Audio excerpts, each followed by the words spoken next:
Hello, everyone, and welcome to our Saturday edition of Weather Impact Live. I am 10 Tampa Bay meteorologist James Gregorio, joined by First Coast News meteorologist Lee Southwick as well in Jacksonville this morning. And Lee, it's going to be a fun show. Great to see you. Great to be here with you.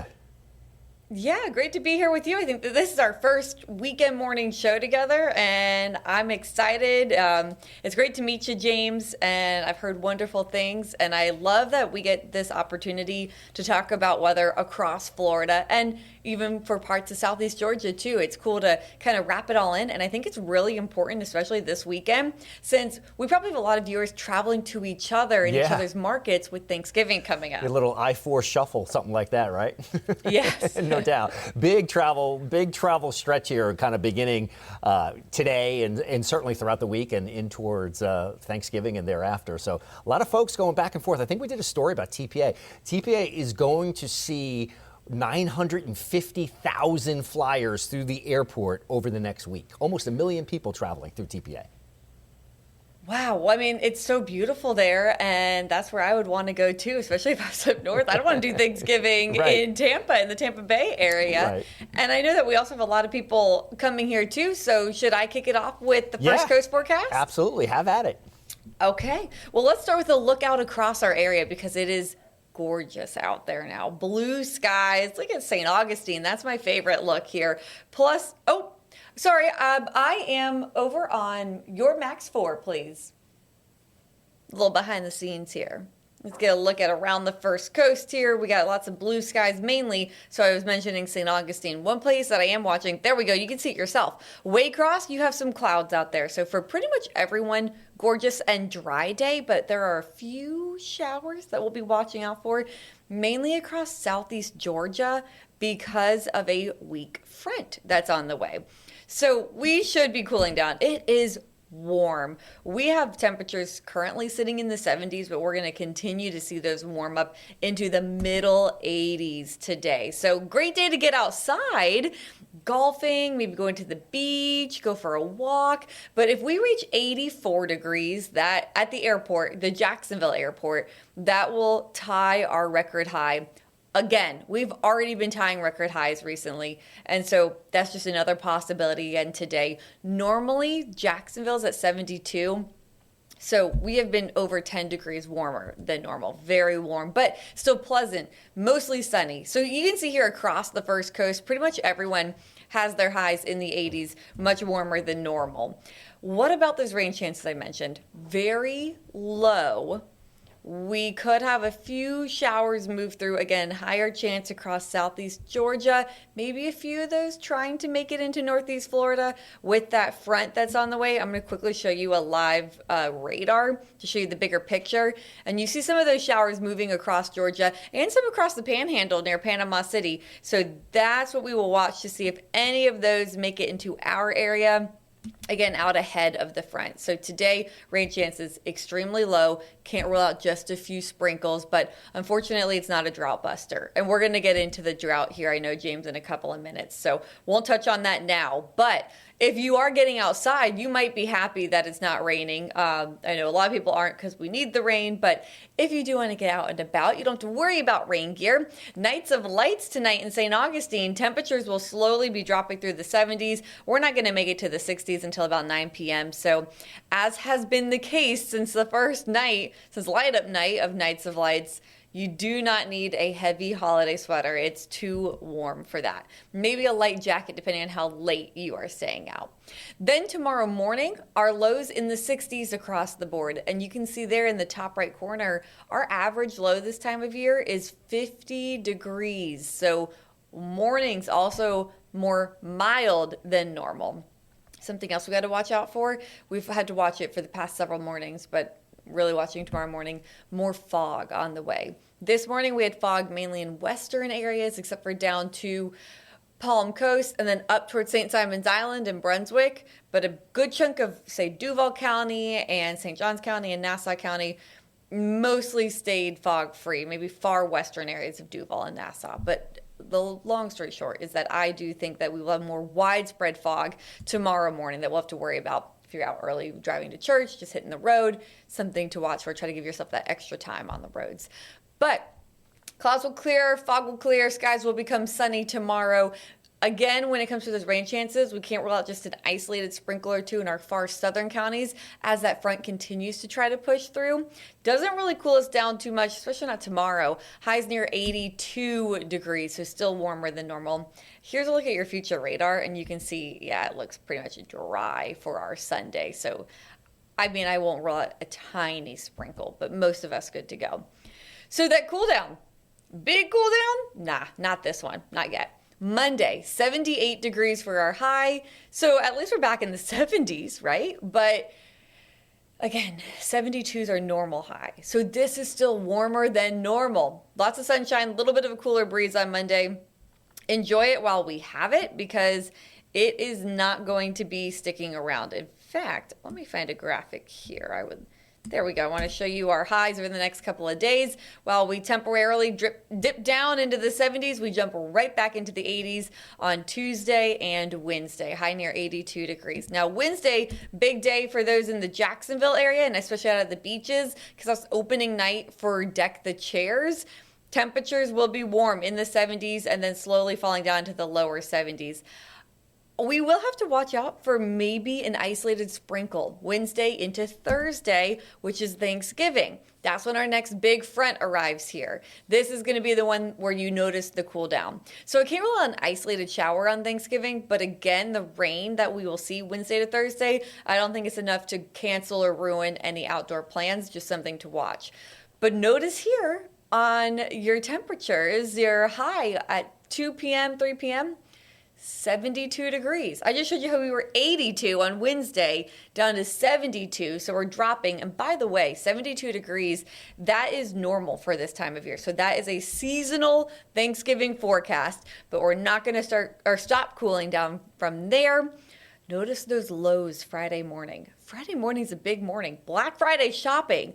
And James, here, at least in the Jacksonville area and on the First Coast, we will have to bundle up for shopping because we will be in the 40s and 50s Friday morning.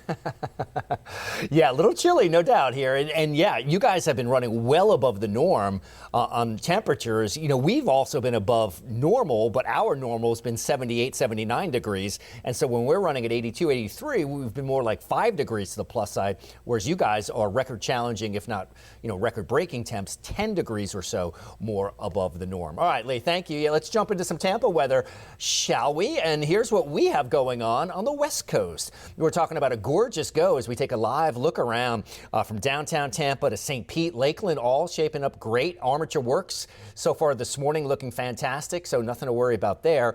On the Futurecast, I think we're looking really nice as well. We've got temperatures on Futurecast looking fantastic here as we make our way in towards, the afternoon hours. So, nothing to worry about there. Are we not seeing Futurecast? Can we pump Futurecast up? Or are you taking max here? Futurecast should be up. All right, so there we go. Again, Futurecast looking really good Sunday, 7:30 in the morning tomorrow morning. Shaping up great. No issues there from Tampa to St. Pete, further southward to Bradenton, and in towards Sarasota. All shaping up fantastic here. So no issues, no problems. As we move in towards your day on Sunday, those temperatures will be climbing in towards 73, 74 here. Northwestern winds, which are on the lighter side as well. And then as we head in towards tomorrow, into the afternoon hours, those temperatures climbing into the upper 70s to near 80 degrees. So let's go back to WSI. There we go. Futurecast. Or Max. I'm dating myself, just calling it W. That's our computer systems, by the way. So you heard Lee say, hey, switch to Max 4 before. So it's all, we live and die by our computers. All right. So anyway, I digress. Our afternoon, high temps, low 80s, looking great. Visibility's now so much better. We had a little fog this morning. Lee was talking about a little fog there on the First Coast as well. That's not an issue. Current winds have been light, and that has led to the formation of some fog this morning in through Polk County, Hernando as well. Again, nothing to worry about in that regards at this point. Satellite and radar picture, high pressure sort of has drifted towards the Bahamas. That's opened up the back door a little bit. You could see a little bit of that weather and that frontal boundary trying to get organized, moving through the Gulf in towards the Panhandle as well. Certainly no issue there. But we have our cold fronts kind of stacking up here out to the west. Lee alluded to it, that front moving through tomorrow. It's a cold front really in name only.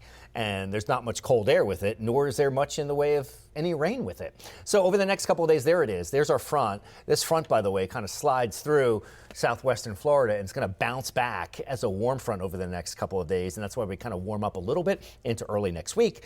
Drought conditions have not been good. So, Lee, we've been really, really dry here on the West Coast. You guys have been super dry up there in northeastern Florida as well. So we're in moderate drought, and that will continue for the next, foreseeable future. Might even get worse as we make our way in towards, the next coming weeks. This drought monitor, by the way, updates every week on Thursday, and you can see that area of drought has certainly expanded just a little bit and expanded in towards portions of even down towards Naples and down in towards Fort Myers. So rainfall for us for November, the only measurable rainfall we've had at TPA was on November 9th, and we only picked up 7/100ths of an inch, so not even a tenth of an inch on November 9th. So it's been really, really dry around here.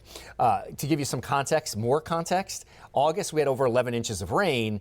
September and October together was a little over 1 inch. So we picked up 10 inches more of rain in August than we have in September and October combined. So it has just been, that's a problem as we're going into the dry season. We're already almost 8 inches below where we should be, and we're not expecting much in the way of rain. Sunday, it's about a 10% chance tomorrow. As we move in towards Wednesday, we'll call it Thanksgiving Eve, it's about a 10% chance as well. And that forecasted rainfall has been really, really minimal here and will be minimal as we head into Sunday and Monday. As I mentioned, some of the computer model guidance is only hinting at 3 or 4/100ths of an inch. So really, really minimal, and certainly not drought busting rain, not even drought denting rain, barely drought noticeable rain. There it is. Look at that. Wauchula, 2/100ths. Arcadia, 2/100ths. Nothing in the Bay Area, unfortunately. So that is a quick look at how we've been faring drought-wise and kind of covering that. The drought has been an issue, Lee, up in your neck of the woods as well. So let's send it back to Lee now, who can cover that part of the story for the First Coast. Yeah, absolutely. I mean, if we take my graphics too, I'll show you that we're under drought for most of our area. We have parts that are extreme. So Lake City, that's like Columbia County, cuts north all the way up to Waycross and over to Folkston. We are under an extreme drought here for parts of the First Coast. So I know people desperately really do need this rain. There's a lot of agriculture for those inland areas that really need the rain as well. Then there's severe drought too. That's the orange that we see there. And so that does include portions of Nassau County. It does cut along mainly near I'll say west of 301. And it continues north, so even towards Brunswick, starting to see that severe drought creep further and further east towards coastal southeast Georgia. Then moderate drought extends all the way out into coastal southeast Georgia, moderate drought for Fernandina Beach, moderate drought for even Jacksonville Beach, or just north of that, more like Atlantic Beach, really, in Mayport. And then even when you see there that there's no drought here for St. Johns County and Flagler County, I actually want to try to find something real quick to show you because there we go. Percentage of normal precipitation for the month. We have not had any rain recorded for the month of November so far. So although St. Johns County and Flagler County not highlighted under that drought yet because they saw so much rain late summer and early fall, now they're not getting any. So unfortunately, they are likely starting to transition towards drought-like conditions as well. And so with that said, it's something that we need to watch very closely because, as mentioned, no rain at all so far. And then, let's see, this is having trouble loading up all the way, but those totals are correct. 0% rain so far here. This almanac will do a better job. If we look at the bottom of the graphic, no rain today, no rain this month. That is a deficit of 1.35 inches. And so far for the year, at the Jacksonville Airport, this is just Jacksonville Airport, we have had over 9 inches of rain less. Like, we need 9+ inches of rain to catch us back up to what's normal. So that's just the drought for the Jacksonville airport, where if we look back at our drought map, that's where we're under moderate drought. So just imagine what it's like for those areas in severe and extreme where that red is. So something, James, that we're watching very closely here, unfortunately. And you can even see the exceptional drought starting to expand towards places like Tallahassee and the Florida Panhandle. And all of us desperately need some rain. Drought is, it's going to get worse before it gets better, unfortunately. And it's very similar to what the folks up in the Philadelphia area last fall had. I mean, and the timing is identical.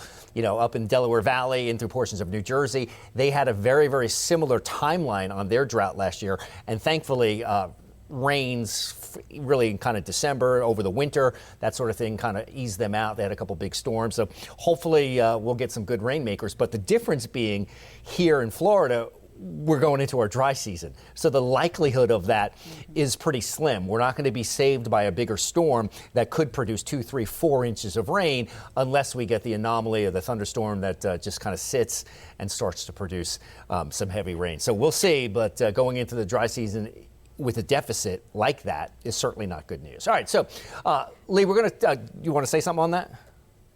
I was just going to say, it's like we're very grateful that we didn't have any hurricanes, yes, right? Any sort of tropical systems, like especially compared to last season. Like, we deserved this break, but that's obviously what led to this and to these drought-like conditions, because usually when in the peak of tropic season, we have a system or two or three, my goodness, that brings so much rain that now we are very grateful again for that quiet tropic season, but this is what happens. Unfortunately, we have these drought conditions now. Exactly. Yeah, we would have liked to have gotten our rain from, maybe your garden variety thunderstorm and just more consistent, regular, non-severe events, right? That would have been optimal. But it seems like, and as our weather seems, every year our weather seems to get more extreme. Either we get hammered with tropical events, whether it be tropical storms and hurricanes, or we get nothing. So the balance just seems out of whack. And whether you want to chalk that up to climate change or whatever, it just seems like our weather is more extreme, and that's the way we've been running. It's either all or nothing, feast or famine. It is. Sorry, just getting some background cues, but there's some hand signals, you're right? telling us. I tend to overtalk. You'll find that, James. Yeah, I like all right. to talk, so I have to get my time keys letting me know how much time we have left. Sure, to no, wrap it's all things good. up. Hey, it is what it is. Cues are important. So like you said, feast or famine. And it's weird because, again, we just said we need the rain, but I'm also very delighted to tell people that no tropical formation expected, not only for the next 7 days, but through the rest of hurricane season. We're actually almost done with hurricane season. And so it's really nice to know that it will be quiet, no tropics to worry about as we approach Thanksgiving and Black Friday and we head into the holiday season. So like you said, just a couple of afternoon thunderstorms would have been nice. Like, these fronts moving through, we don't want severe weather, and sometimes cold fronts can bring severe thunderstorms, but just a little bit more rain rather than I'm going to pull this up again real quick. Here in the Jacksonville area, at best, we have 30% chance of rain, and it's on Thanksgiving. It doesn't have to be on the holiday, but 10, 20, 30% rain, we need more rain than that. No doubt, Lee. Yeah, it would be nice to see some more consistent, garden variety showers, maybe even a non-severe thunderstorm, something capable of producing ½ inch, an inch here, inch there. At least we could chip away at the drought a little bit and moisten things up a little bit, but that doesn't seem to be the case. All right, so let's go from drought to temperatures, pattern change, and of course, what we can expect for Thanksgiving. So I've got it loaded here for how we're looking now. And in the southeast, it's one of the warmest portions of the United States, from Wilmington, North Carolina, which is actually warmer than Tampa right now, TPA at 77, Key West at 81. But as I expand that view, look at all that cold air from International Falls, the icebox of America, down to Albuquerque, only about a 5-degree temperature difference. So International Falls sitting at 37, Albuquerque, Desert Southwest at 42 right now. So that cold air really on the west coast, the western side of the United States, has really kind of permeated further southward. Portland, Oregon, 39 degrees. Even Portland is colder than Billings, Montana. So that cold air really kind of slid down through that portion of the United States. So that is a little bit of a harbinger of what may be to come. Not so much here an issue in Florida, but of course it's a huge travel week. We told you we're going to see 950,000 travelers through TPA over the next week or so. So there's the upper air pattern as we move in towards tomorrow. Notice that big dip in the west. That's the jet stream. That's the river of air at about 30,000 feet, dipping all the way down into northern Mexico. And as a result, that cold air, it will be filling in and funneling in into that trough, we call it. That dip is called a trough. And, there it is. By Tuesday, you're starting to see a bit of the polar vortex in Canada break off and move further southward here in towards Thanksgiving as well. Now, it makes a run for Atlanta. Not so much in towards southern Georgia, but yeah, it gets pretty close. Next weekend, look at that Saturday.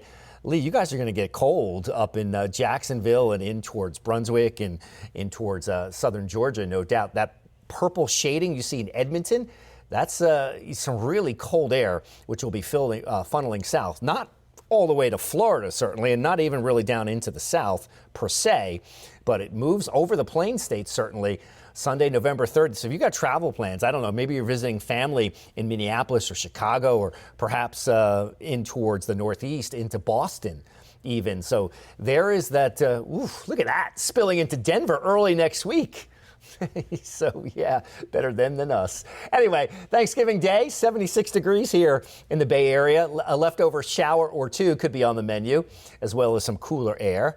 I think we'll get a second helping of cooler air perhaps later in the weekend here. So for today, 83 degrees, mostly sunny. We've shaken off some morning fog, and it really wasn't too problematic. Polk County areas like that, inland areas, had a little fog to deal with. Tonight, temperatures dip down into the mid-60s. It is clear. Tomorrow, high temperatures in the lower 80s for us here on the West Coast. Partly cloudy, going to do it, light little wind. And then a check of your 7-day forecast. Shapes up like this. Notice the trend downward here as we move in towards Thanksgiving Eve, Thursday, Thanksgiving, Friday, Black Friday. We've got a high of 72 with an overnight low of 57. Lee, you were talking about overnight lows in the Jacksonville area in the mid 40s. So certainly we're not as cool as that, but we live by a lot of weather sayings in the weather world. And one of those is the trend is your friend. And we're trending downward, not only here in Tampa, but obviously in the First Coast as well, where you've got some chillier temperatures heading your way for Thanksgiving week and into the weekend after Thanksgiving, past Black Friday. And then, even you said, so you're in the 50s in the morning. That's still a shock to the system after these highs in the 80s. So I still think all of us, no matter where we're watching from, will be quite chilly shopping on Black Friday morning. Exactly. You better break out the Amazon account, or maybe you want to stay home. The online shopping? Yeah, do a little online. What's that? That's Cyber Monday. Yes, Cyber Monday. That's so true. Because I got to tell you, where I'm from, which is Fernandina Beach for all of our local viewers, Fernandina does downtown shopping Friday morning, Black Friday morning in pajamas. And when it's cold, the pajamas are excellent. You see full-grown adults in these huge onesies and stuff. So at least I know the people watching Friday morning in Fernandina is going to be excellent with it being that cold. I'm sure. It's kind of like the Christmas ugly sweater. So you could wear your ugly PJs, your feety PJs, if you can get them in your Uggs, I guess. Yes. That's awesome. You got to post some pictures. Can I really quick, I forgot to add this, James, to my forecast. Yeah, but we usually talk about a football forecast. Yeah. So I would love to pull that up very quickly, if that's okay. Rock on. Of course, anyone who's going to the UGA game, they needed to leave long ago. But if you are a dog, and this is what your dogs will be playing in, at kickoff, it's near 76 degrees and cloudy, but you should be seeing more sunshine later on through the game. Now, Gainesville, we do have a lot of people that probably haven't started packing up to head towards Gainesville yet, because that kickoff's not till 7:30 p.m. So t-shirt today in the afternoon with the 80s, but kickoff is at 70 degrees, and then it will be dropping through the 60s through the game, and that's usually a little cool for us. So just a friendly reminder to bring a jacket with you if you're going to Gainesville to watch the Gators, or the Vols if you're a Tennessee fan. I'm a Gator fan. I will be there cheering on the Gators. I don't think I'd need a jacket at 70 degrees. I'd call that pretty darn nice. So You and I are different. If it's under 73, I start getting goosebumps. oh, no way. No, I'm wearing shorts and a t-shirt. Unless it's breezy, then maybe a light little like windbreaker or something like that, and a hat because I'm old and bald, you know. I'm a wimp, so yeah, I saw 70, I was like, oh, like I literally have, I wish I had it here with me. It's sitting out there. It's a heavier hoodie that I'm bringing with me for the 60s. Oh my. Anyway, yeah, so it's perfect. So you got a little what to wear forecast there if you're heading out to the game as well. So yeah, I got a chance to see Tennessee play my Gamecocks over the spring. Tennessee baseball, who had a fantastic season. So they were, I think at one point they were ranked #1 in the SEC. So Tennessee, not only has a good football team, but also a very good baseball team as well. And sadly, they did beat the Gamecocks, so a little disappointed. Oh, I'm sorry. Did you know that our chief here in Jacksonville, Lou, is also a Gamecock? No, I didn't know that. How about that? Yeah, you're in good company. Yes, that's awesome. I like to make fun of him a lot for that, so this will be fun. We're going to have some fun here on we'll Saturday have some mornings. Fun. I'm going to have to bring in my South Carolina ball caps for you. If you do that, I'll bring my Gator stuff. We'll have a lot of fun. There we go. It sounds good. Sounds like a good time. All right. So, Lee, hey, it was great chatting with you for the last half hour. Hopefully our viewers enjoyed it as much as I did. And, hey, we'll see you next weekend. Have a great day, everybody.